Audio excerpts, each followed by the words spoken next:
Shalom, perkenalkan nama saya Claudia Rambobobu, Prodi Pendidikan Agama Kristen kelas A.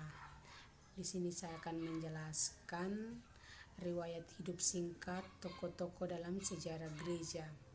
Tokoh yang saya ambil yaitu Bernard dari Clairvaux. Bernard dilahirkan dari keluarga bangsawan di Fontaines, dekat Gidon, Prancis pada tahun 1900. Sejak kecil ia telah bercita-cita untuk menjadi seorang biarawan. Pada tahun 1112 bersama 3 orang saudaranya serta 3 orang pemuda bangsawan lainnya, ia memasuki biara Citaiux. Karena kesalehan dan kepemimpinannya, maka pemimpin biara Citaiux Stephanus Harding memintanya agar memilih suatu tempat yang baru untuk mendirikan sebuah biara baru. Bernard memilih sebuah gedung di Clairvaux pada tahun 1115. Bernard dipilih menjadi pemimpin biara yang baru ini. Di bawah kepemimpinannya, biara ini maju dengan pesat dan selama hidupnya didirikan 80 buah rumah di Clairvaux yang menjadi salah satu pusat yang terpenting dari Ordo Cistercian. Bernard menjadi tokoh gereja yang terkemuka di Eropa pada abad pertengahan. Ordo Cistercian menjadi sangat terkenal sehingga menimbulkan konflik dengan Cluny mengenai penafsiran pelaksanaan peraturan Benediktus yang sama-sama mereka pakai sebagai peraturan kebiraan mereka. Bernard menuduh Cluny sebagai orang yang kurang kasih dan keadilan. Di samping itu, Bernard memainkan peranannya yang penting dalam peristiwa kegerejaan.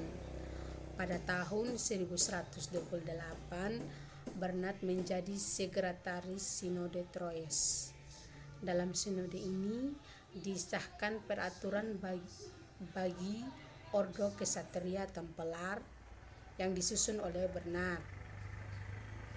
Dalam pertikaian pemilihan paus yang baru sebagai pengganti Paus Honoris II yang meninggal pada tahun 1130, Bernard memihak kepada Innocentius II yang didukung oleh kardinal-kardinal muda dalam Dewan Kardinal. Kardinal tua mendukung Anakletus sang antipaus Raja Ludwig, meminta Bernard supaya berkhotbah kepada kaum bangsawan dan klerus di Entamples pada tahun 1130.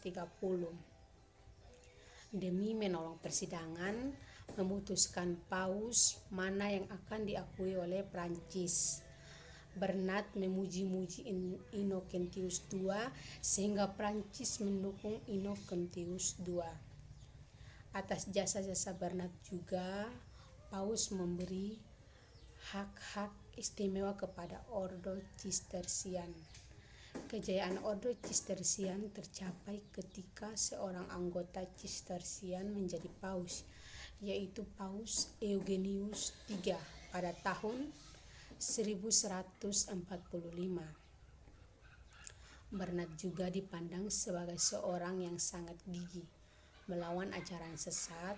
Atas pengaduannya, Petrus Abelardus diadili dalam konsili di Sens pada tahun 1140, sehingga ajaran Abelardus dinyatakan sesat. Peristiwa terakhir yang memperlihatkan peranannya adalah mempropagandakan Perang Salib II. Paus Eugenius II memerintahkan Bernard untuk mempropagandakan Perang Salib berhubungan dengan jatuhnya Edessa. benteng kekristenan terakhir di Palestina pada tahun 1145. Khotbah-khotbah perang salib diadakan di Prancis dan juga di Jerman oleh Bernat. Tentara salib ini dikalahkan oleh Damaskop dan Bernat kembali dengan kecewa. Bernat meninggal di Clairvaux 20 Agustus 1153. Paus Alexander mengangkatnya menjadi orang kudus pada tahun 1174 dan Paus Pius menetapkannya sebagai doktor gereja.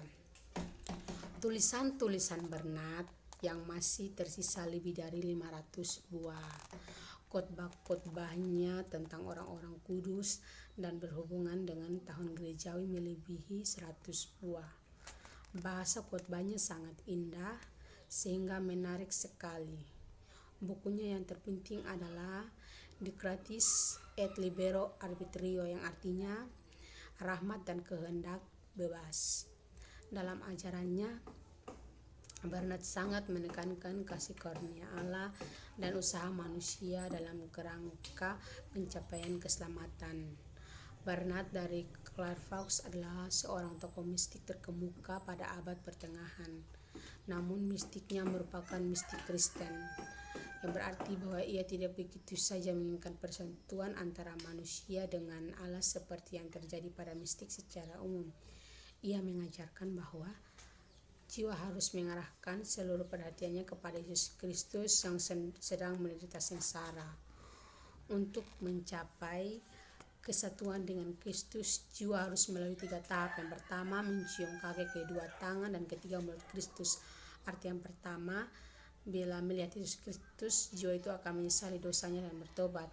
Yang kedua, jiwa itu memikirkan mencoba mencontoh kasih Kristus yang tampak dalam penderitaannya. Yang ketiga, jiwa itu pada akhirnya dilimpahi dengan kasih Kristus dan dinyalakan olehnya dalam kegigiran yang tak terkatakan. Terima kasih.